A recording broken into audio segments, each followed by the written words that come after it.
हाय साथियों, मैं मंगल प्रसाद निषाद, आपका हमारे YouTube channel MPN online study पर स्वागत है। तो साथियों, जो चैप्टर चल रहा था वह चल रहा था तरंगे। जी हाँ, तरंगे में हमने क्या पढ़ा था कि उसमें दो भाग होते हैं। एक होता है मैकेनिकल वेव्स अर्थात यांत्रिक तरंगे और दूसरा था विद्युत चुंबकीय तरंगे, जिसमें हम पहले पार्ट में पढ़े थे कि यांत्रिक तरंगे क्या होती है। अगर आप वो वीडियो नहीं देखे तो आप डिस्क्रिप्शन में जाकर उस वीडियो को देख सकते हैं, लिंक वहाँ पर प्रोवाइड है। तो अब हम इसमें पढ़ेंगे जो दूसरा पार्ट था विद्युत चुंबकीय तरंगे। जी हाँ, इलेक्ट्रोमैग्नेटिक वेव्स क्या होते हैं, हम इसके बारे में चर्चा करेंगे।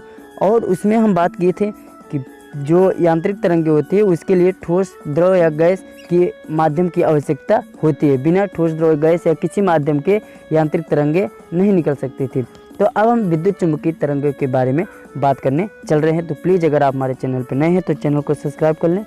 वीडियो अगर आपको अच्छे लगे तो वीडियो को लाइक कर दें और अपने दोस्तों के पास ज़्यादा से ज़्यादा शेयर करें। तो चलिए वीडियो को हम शुरू करते हैं।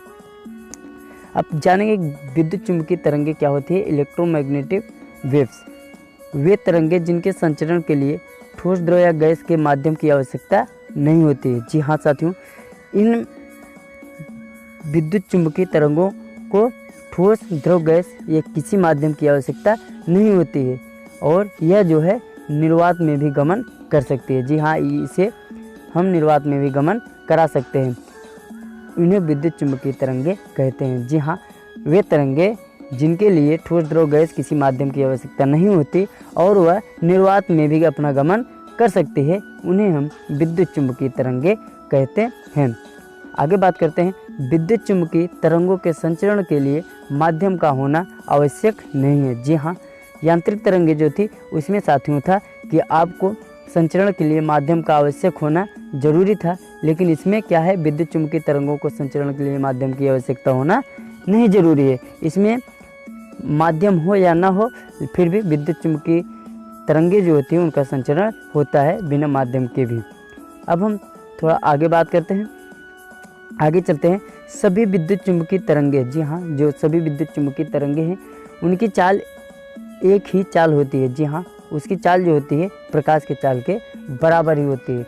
जितनी भी विद्युत चुंबकीय तरंगे होती हैं सबकी चाल प्रकाश के चाल के बराबर होती है तथा इनकी चाल प्रकाश के चाल के लगभग 3 लाख किलोमीटर प्रति सेकंड होती है। जी हाँ, प्रकाश की चाल जितनी होती है उतनी विद्युत चुंबकीय तरंगों की चाल होती है।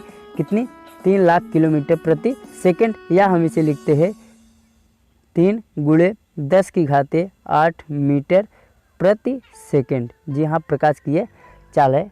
अगर आपको नहीं पता तो आप इसे जरूर तैयार कर लें। सबसे ज़्यादा लगभग एग्जामों में पूछा जाता है, किसी भी प्रकार का एग्जाम हो यह क्वेश्चन लगभग सबसे ज़्यादा पूछा जाता है।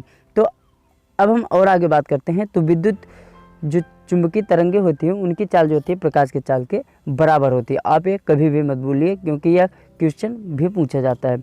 अब हम आगे देख रहे हैं। विद्युत चुंबकीय तरंगे अनुप्रस्थ तरंगे होती हैं। जी हाँ, ये तरंगे जो होती है अनुप्रस्थ होती है।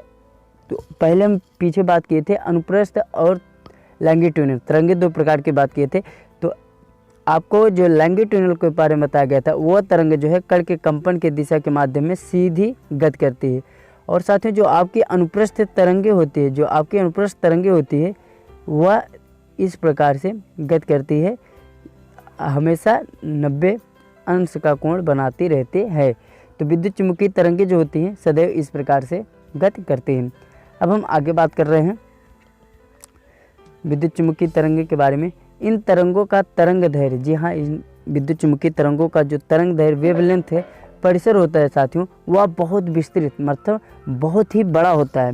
विद्युत चुंबकीय तरंगों का जो परिसर होता है वह बहुत बड़ा होता है। इनका परिसर जो है 10⁻⁻14 मीटर से लेके 10⁻4 मीटर तक होता है। जी हाँ, इसका जो परिसर है साथियों वह 10⁻⁻14 मीटर से 10⁻4 मीटर तक होता है। मोस्ट इम्पॉर्टेंट क्वेश्चन है, आप इसको ज़रूर तैयार कर लें। उसके बाद आगे है, इसके पास ऊर्जा एवं संवेग दोनों होता है। जी हाँ, जो आपकी इलेक्ट्रोमैग्नेटिक तरंग दैर्घ्य होती है इन तरंग दैर्घ्यों के पास ऊर्जा भी होगा और साथ ही साथ संवेग भी होता है। जी हाँ, उसमें आप केवल पाए थे कि ऊर्जा होता है, जो आप यांत्रिक तरंगे पढ़े थे उसमें देखे थे कि केवल उसके पास ऊर्जा होती है और इसमें ऊर्जा के साथ साथ संवेग भी होता है। और यह जो होती है एक उदासीन तरंगें होती हैं। जी हाँ, जो इलेक्ट्रोमैग्नेटिक वेव्स होती हैं वह आपकी उदासीन वेव्स होती हैं। और साथ ही साथ आप जान लीजिए सभी विद्युत चुंबकीय तरंगें जो होती हैं साथियों वो फोटोन की बनी होती है। जी हाँ, फोटोन की बनी, फोटोन का मतलब ना तो इस पर नेगेटिव चार्ज होता है ना तो पॉजिटिव, ना तो इसमें इलेक्ट्रॉन होते हैं ना प्रोटॉन। अब हम आगे चलिए बात करते हैं अच्छे से तरंग दैर्घ्य क्या है। जी हाँ, तरंग दैर्घ्य किसे कहते हैं तो इसके बारे में बात करेंगे।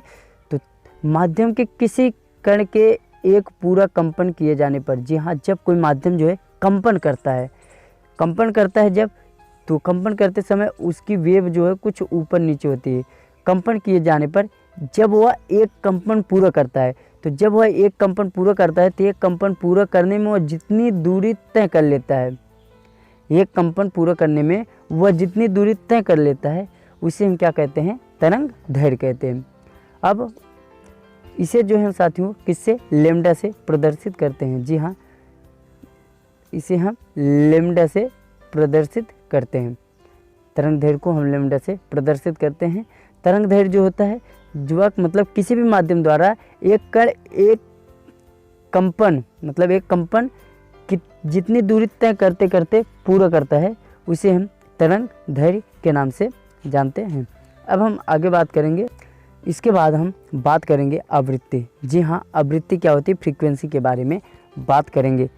तो फ्रीक्वेंसी साथियों इसे हम जो है स्मॉल एन से प्रदर्शित करते हैं और इसका मात्रक जो होता है हर्ट्ज होता है। जी हाँ, आवृत्ति का मात्रक जो होता है वह हर्ट्ज होता है। अब हम आवृत्ति के बारे में बात करने चल रहे हैं कि आवृत्ति क्या होती है। माध्यम का कंपन करता हुआ कोई कण, जी हाँ, माध्यम में कंपन करता हुआ कोई कण एक सेकंड में जितनी बार कंपन करता है उसे हम आवृत्ति कहते हैं।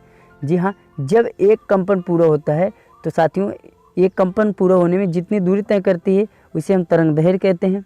अब एक सेकंड में कण जो है कितने कंपन पूरा करता है, कण जो है कितने कंपन पूरा करता है उसे हम क्या कहते हैं, आवृत्ति कहते हैं। जी हाँ, यहाँ पर सिर्फ एक सेकंड की बात आ गई।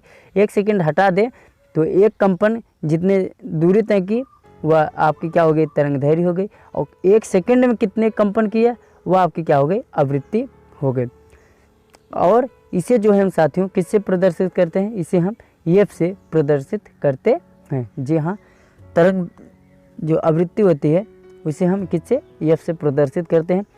और सभी प्रकार की तरंगों में तरंग वेग, जी हाँ, सभी प्रकार के जो तरंगों में तरंग वेग होती हैं अनुदैर्ध्य व आवृत्ति के बीच निम्न संबंध होते हैं। जी हाँ, जो संबंध होते हैं, संबंध है तरल का वेग जो होगा वह होगा आवृत्ति गुणे तरंग दैर्घ्य। यह आपका एक सूत्र है, यह संबंध है, आप इसको जरूर तैयार कर लें कि तरंग का जो वेग होता है वह किसके बराबर होता है। तो तरंग का जो वेग होता है वह आवृत्ति गुणे तरंग दैर्घ्य के बराबर होता है।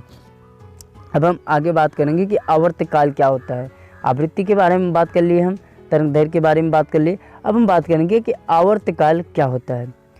आवर्तकाल माध्यम का कंपन करता हुआ कोई एक कण, जी हाँ, माध्यम का कंपन करता हुआ कोई एक कण एक कंपन पूरा करने में जितना समय लेता है। जी हाँ, कोई भी माध्यम का कण जो है वह कंपन पूरा करने में, एक कंपन जो है पूरा करने में जितना समय लेता है उसे हम आवर्तकाल के नाम से जानते हैं। एक कंपन जो है, एक माध्यम जो है एक कंपन को पूरा करने में जितना समय लिया, टी अर्थात टाइम कितना लगा, उसे हम आवर्तकाल कहते हैं। और इसको हम साथियों टी से रिप्रेजेंट करते हैं या टी से इसको हम प्रदर्शित करते हैं। उम्मीद है आपको आवर्तकाल समझ में आ गया होगा। अब हम आगे बात करेंगे आयाम क्या होता है। जी हाँ, आयाम क्या होता है, एम्पलीट्यूड क्या होती है। तो साथियों जब हम यांत्रिक तरंगे पढ़ रहे थे उसमें देख रहे थे एक प्रकार की जो अनुप्रस्थ तरंगे थी, आपकी अनुप्रस्थ तरंगे एक बार ऊपर फिर लहरदार नीचे फिर ऊपर फिर नीचे। तो एम्पलीट्यूड मतलब आयाम क्या होता है, जब कोई वेवलेंथ, जी हाँ, जो वेव की ऊंचाई हो, वेवलेंथ नहीं, वेवलेंथ मतलब वेव की जो ऊंचाई हो, यहाँ से आप देख रहे हैं इसकी ऊंचाई जो सर्वोच्च होती है, शिखर पे जो उठती है सबसे अधिक ऊंचाई और नीचे की सबसे अधिक गहराई। जी हाँ, मतलब सबसे ऊपर अर्थात क्रेस्ट पर और सबसे नीचे अर्थात थ्रोट तक जो ऊंचाई होती है उसे हम क्या कहते हैं, एम्पलीट्यूड के नाम से जानते हैं।